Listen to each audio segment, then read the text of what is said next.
Obinwannem Ofu. Global coverage 24/7. Agbalanze Onyeka Okeke, nnukwu mmadụ n'ala Igbo. Nnukwu ife m na-ekwu. Ana m anụ mgbede ọma uruchi ọma Obinwannem. Ndewo nna m. Akwa onu m na-apụta ọfụma. Ei, mgbe onu gị na-ada ka ogene. Ọ bụghị na nke m dị mma, ma na nke gị dị mma nna m. Ọ ihe kwuru ka a na-eme. Nnukwu mmadụ ana m ekene. O tekwana ka o si ada na be anyị. Anyị dị mma, anyị na ya. Asị m nke a naghị afụzi gị anya, nke a ị naghị etiziri anya ọnụ n'okwu. Ị gbaziri ọsọ ka ịlapụ ka anyị nwụọ. Obodo adịgo nke ọhịa dị na onye ọbụla wetụbatara aka. Ị na-anya ekwu na obodo anyị na-atọzi ka shuga. Onye ọbụla wetụbata aka maka asị na ugwu nwụta mgbaji ukwu agadi nwaanyị amụtarị kata akwụrụ. Otu a ka ọ dị ka nna anyị si wekwe. Ọ sị na ihe amadị ha ga-eme n'ụwa bụ ọnwụ, na ndị dị ndụ nwere olileanya na ife ga-adị mma.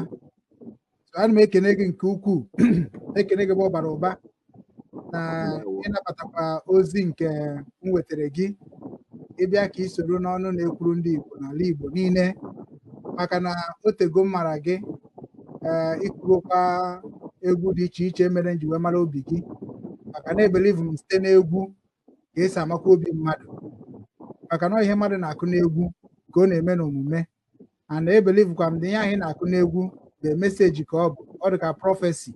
So automatically egwu gị na njem Biafra kemgbe m na-ege ka m si egekwu ya, ọ na-adịkwa m ka prọfesi, because ihe niile i kwuru n'egwu bịara na mmezu, uche na m ga-achọkwa ya n'ụbọchị tata, chọkwa ya ebe ọ dị, na ọ bụ na ịntanetị ma ọ bụ na sistem ma akwa edo fasta, because amara m ya na ya na-eje na sistem akịta, because ọ na-enwe little error.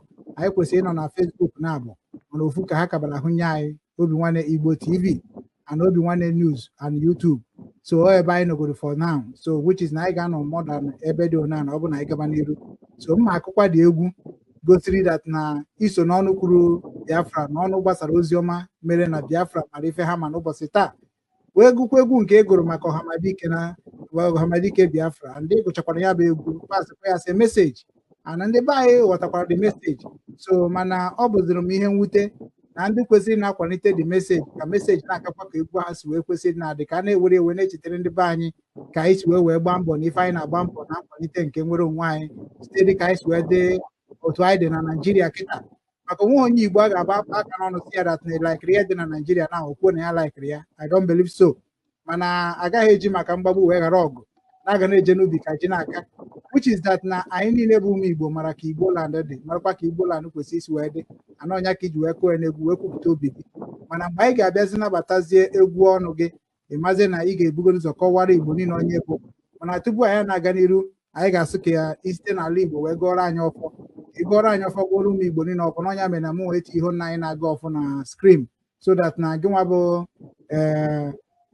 nna anyị ochie ga-abịa gọọrọ anyị ọfọ, gosikwa ndị Igbo ihe iji wee bụrụ onye echichi na eji wee bụrụkwa na Agbalanze, maka na Agbalanze ọ bụ nnukwu afa ka ọ bụ, maka na ndị be anyị na-akpọ ya agbara, ama ọnụ na-akpọ ya agbala.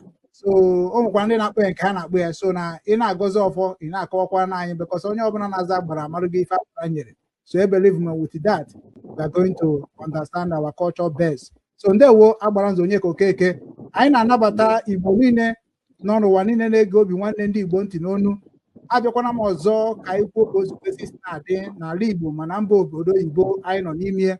Anyị chọrọ ibutere unu omenala Igbo na ọdịnala Igbo na njikọ nke ụmụ Igbo n'ụwa niile. Unu echefuna na ebe unu nọ na-ekiri nkiri ya bụ na Obinwannem Igbo TV. Anyị na-abịakọta ọnụ n'ụwa niile ka anyị mara ha ga-eme ka edozi ala Igbo ka ala Igbo dịkwa m ọzọ, maka na ala Igbo na-agbazi anya mmiri, ala Igbo na-erisi ndị na-erughị eru, onye na-erughị eru na-anwụzi anwụ, ihe na-emezi ihe ọjọọ na-eme n'ala Igbo erika. Ya ka anyị ji wee sị na anyị ga-ebido jọnalist anyị na anyị ga-eburu ebunye anyị ala Igbo na every 5 steeti n'ala Igbo niile ga-enye anyị one person ga na-report ife na-eme n'obodo ha, ka ndị niile abụ ndị na-atụ ụjọ na from obodo oyibo to ala Igbo ka ha tụrụ ụjọ, maka na mmadụ ama agba be na ya ọsọ ka a na-achụ anyị na South Africa ebe ka anyị gbaje, a na-achụ anyị na Europe ebe ka anyị ga-agbaje, a na-achụ anyị na America na ebe ka anyị ga-agbaje.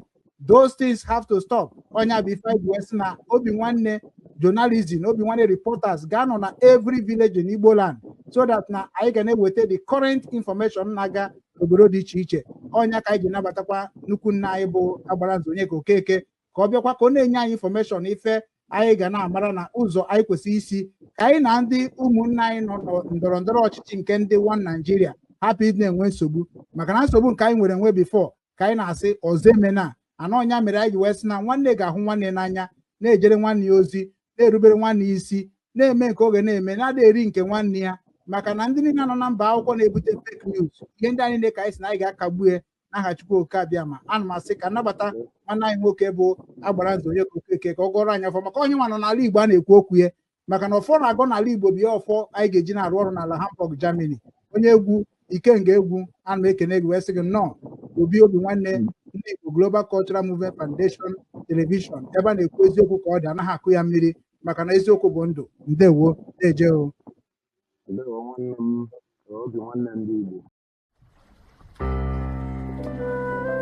Obinwanne Global Radio, promoting the culture and traditions of Igbo nation.